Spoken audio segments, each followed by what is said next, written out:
So thanks for doing this. Appreciate it. So what are you hearing about the FBI relocation process? When do you expect a decision to be made? Well, we think it's imminent. This process has gone on for quite a long time. I don't know that people realize this has been in more than a decade that we've worked on this. We're very proud that out of the 35 original sites, Prince George's has 2 of the 3 final sites. And so our sites have been vetted, which means that we were determined to be a place that was suitable for the FBI to conduct its mission. Of the 3 final sites, we're now just looking at the criteria that's been set out. We believe we have the strongest sites. Your reaction to the FBI document that recently surfaced that showed that the FBI itself preferred the Springfield site, what's your reaction to that? To some extent, it's much ado about nothing. There was absolutely nothing new in that document, so this was a recycled document. We have pressed not only GSA but others on whatever the information was in this document, but it is another attempt, we think, at kind of changing the rules at the 11th hour. It remains the case that, first of all, as I mentioned, the fact that Prince George's has 2 of the 3 final sites, this has been a very competitive vetting process. The question about whether or not Prince George's sites were suitable for the FBI to conduct its mission was resolved a long time ago. That's how we made it to the final stage of being 2 of the 3 final sites. What we're talking about now is what the GSA set out long time ago about the cost of the site, which we know that Virginia is a much more expensive site. Nobody wants to talk about the fact that $200 to $500 million additional dollars it would cost to locate the FBI headquarters in Virginia.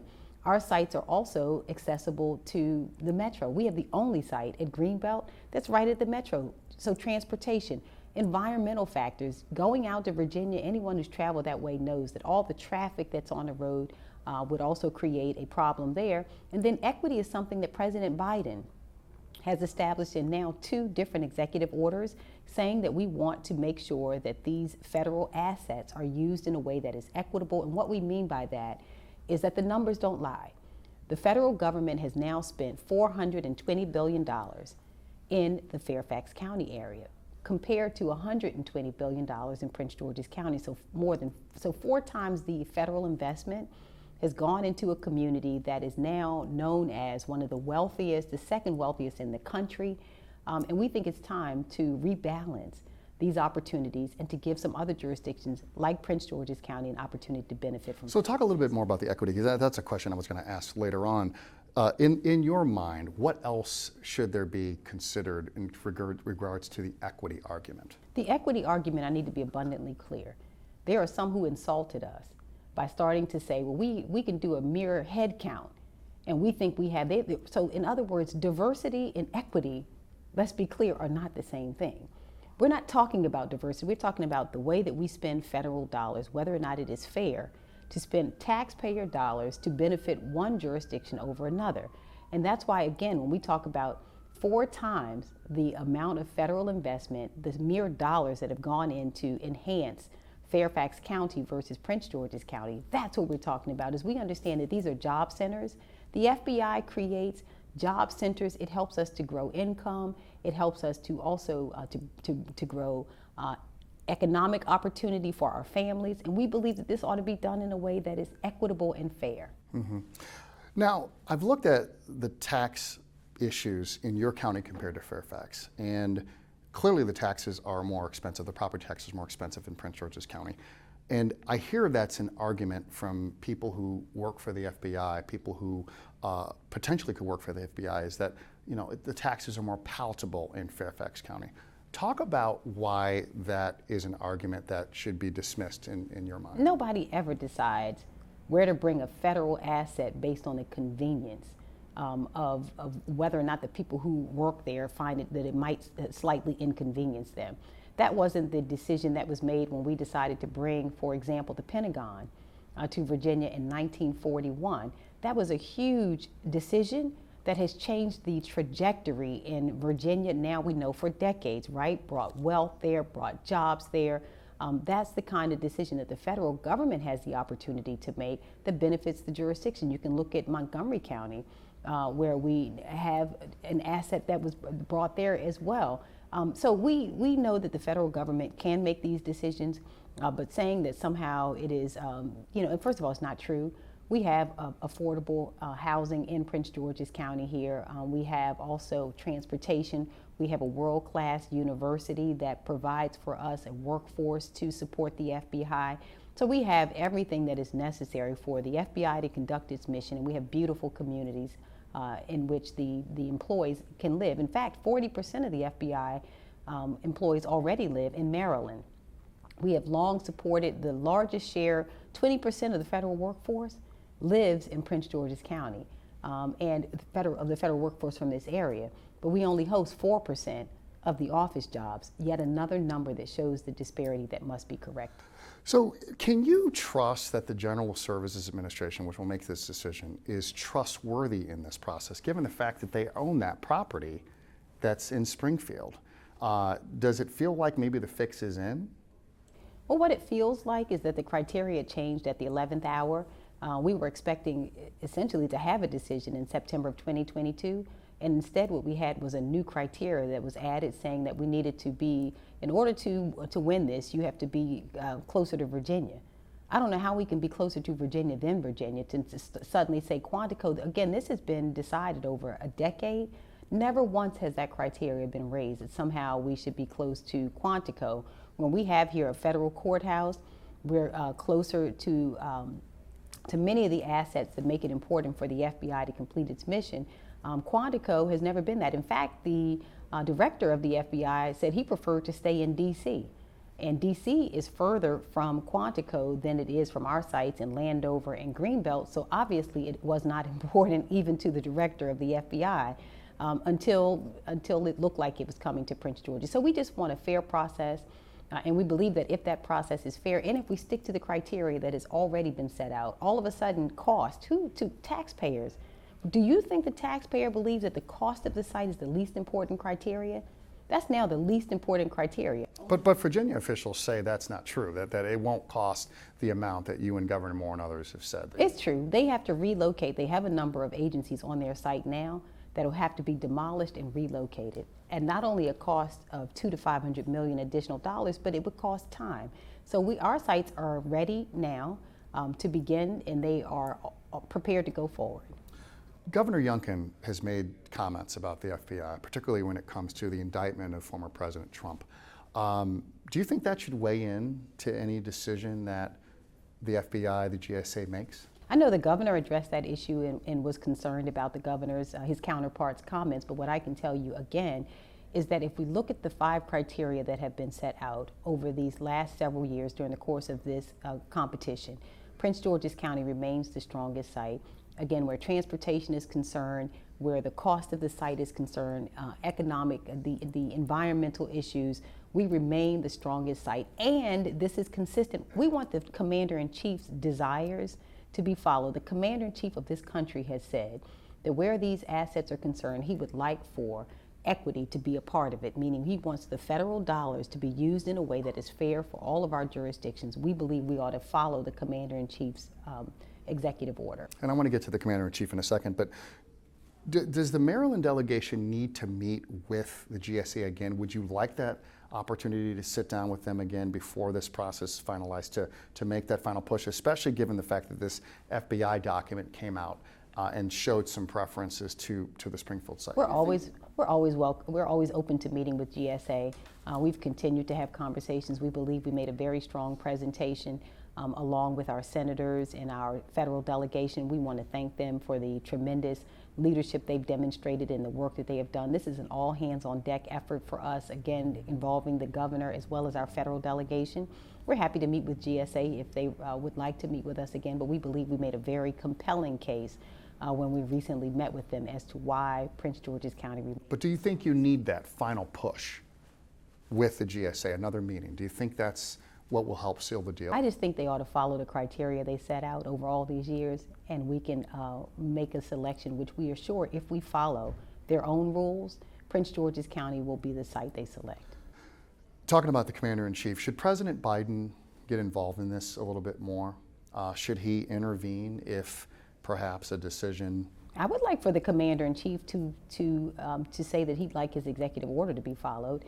I think that's fair and reasonable. We would like for his desires, and this is to be followed. And he said that it is important to him, not in one, but 2 executive orders, that he would like equity to be a part of that conversation. And again, for anyone who's confused about the difference between diversity and equity, we want them to understand we are not, again, talking about a simple head count of brown and black people. We're talking about equity where the finances are concerned, where the financial opportunities are concerned for communities to grow jobs and income. That's what I'm talking about. Families in Maryland having the opportunity to grow our economy similar to what Virginia has done. If you could appeal directly to President Biden to say to him why this facility should be in Prince George's County, what would you tell the president to tell the public? Well, first of all, I want to thank the president for his leadership, because remember, this is his executive order. So I don't know that I need to tell him anything. I think he understands it. That's the reason he signed 2 different executive orders, and we want to follow his leadership. And so I simply want to thank him for a leadership that pointed out that this is important, to spend federal dollars in a way that is equitable for all communities, and just simply to say to GSA that we would like the Commander-in-Chief's desires to be fulfilled. What are your constituents telling you about the FBI? The FBI has a mixed history with people of color, as we well know. What are your constituents telling you in Prince George's County of how they feel about it? Our constituents understand that these federal job centers bring generational wealth to the jurisdictions where they are located. Again, if we look at what the Pentagon has done for Virginia, if we look at how these other assets have been placed, and so our constituents are very sophisticated, and they want us to be able to, again, bring the jobs into, for example, the gap in the median income between Prince George's County and Fairfax County is about $40,000. We understand that that means that's additional $40,000 per year that's taken from the table of our families. They want to be able to provide for their families in the same way that every other jurisdiction is. And if it means that this federal job center brings us an additional $40,000 in median income for our families, they support that and would like to see that happen. Let's switch to the Commanders. DC is making a hard pitch to try to bring the Commanders back to the district. Obviously, the new NFL owner, possible NFL owner, this will be possibly ratified come this summer. We just read just recently. Are you concerned with DC's pitch, with Virginia apparently trying to also talk to the Harris Group about the Commanders leaving Prince George's County? Is that a concern? So Maryland's making a hard pitch for the Commanders as well. We believe that the current site is one that is really beneficial to the team, especially given the new investments that we've made around FedEx Field on that Blue Line corridor. We now have about $1 billion worth of new development that we believe it will not only benefit, and most importantly will benefit our residents who live in the vicinity of the Commander Stadium, but we believe that it also is a benefit to the Commanders organization to be able to build its new stadium in a place where we are making really generational investment. We'd love to have the Commanders stay here, and I know I speak for the governor who shares that belief that they're welcome in Maryland. Mm-hmm. But if they were to leave your county, what kind of impact would it have?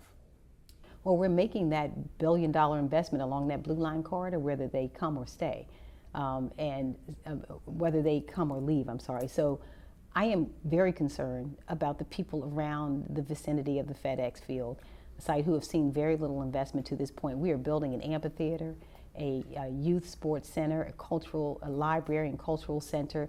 So we're investing whether they stay here or they leave, but we certainly welcome them to stay and would love to continue to host the Commanders. Were you displeased with the investment that the Snyder Group made in the area? Well, you know what, the times have changed. We are not building stadiums in the way that we used to. We are now talking about whole sports districts, sports and entertainment districts that operate 24 hours a day, 7 days a week, not just for games, but that we will have opportunities not only to enjoy the game, but to enjoy entertainment at the amphitheater, to stick around and have a nice meal, to have a hotel to stay. We're hoping to attract the corporate headquarters here and the practice facilities, and so that this will now be a sports and entertainment district. And it's evolved, the way that we're building these stadiums and the way they're utilized in various jurisdictions, and we're excited and hopeful that we'll be able to do that here. And if the Commanders actually did leave, then what would happen to that property. We'll continue to invest. If the Commanders leave, we will continue to make our investment along that corridor, again, for the benefit of our residents, to make it a sports and entertainment destination, one that has been long overdue, and we just hope that the Commanders will join us. So what are you doing to keep the team in terms of engaging these new owners? Have you had a conversation with the principal future owners at all? No. As I understand it, I think they're still completing the negotiations, so I have not yet had an opportunity. I look forward to a meeting with the new owners and the new organization there, but I haven't had an opportunity yet, but certainly. Is that an important conversation for you to have with Harrison? And how would you make the pitch to him? What would you tell him? Well, I think, again, this is an amazing opportunity to continue to have a team hosted in a place that has been proud to host it now for decades.